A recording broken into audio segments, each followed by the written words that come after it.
ချိန်ရှိပြီးမို့လက်ချုပ်သည်ကိုယ်တော်အပြည့်မှစားနိုင်သူမရှိအကျိုးနဲ့သူကိုထောက်ပေးအပ်တော်ငါအကျွန်ုပ်နေဝေ၍နေပါဖယားအဆုံးတိုင်အောင်အ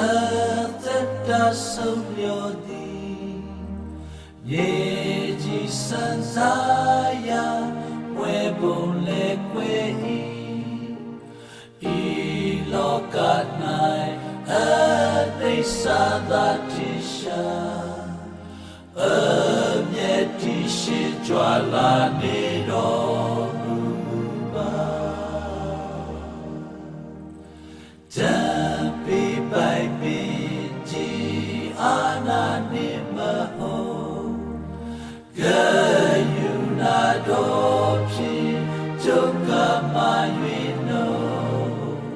သက်သာစေသောအကြောင်းတော်ဒီတကွာကြွာလာအကျွန်ုပ်ချမ်းနေတော်မူပါအစိကိုယ်တော်ကိုပူတွေ့လိုပါ၏မာနတကိုပဲသူချိုနိုင်သည်နီကိုယ်တော်မြတ်သာနေတတ်နိုင်တော်မူရာယေရှုရှင်နေမြဲနေတော်မူပါ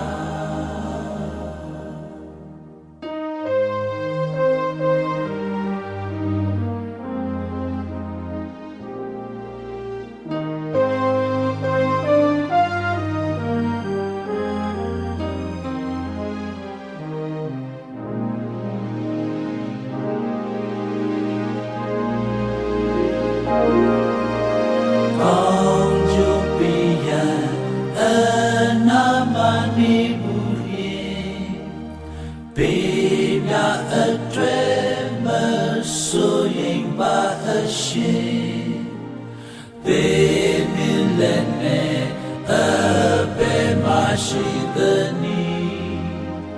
တကူတော်အဖြစ်ကျွန်ုပ်အောင်နေ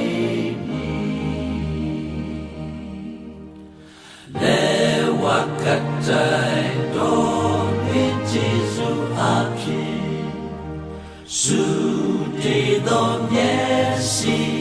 မုန်းကိုယ်တော်ဖြောင်း၍ရွှေကောင်းကင်အား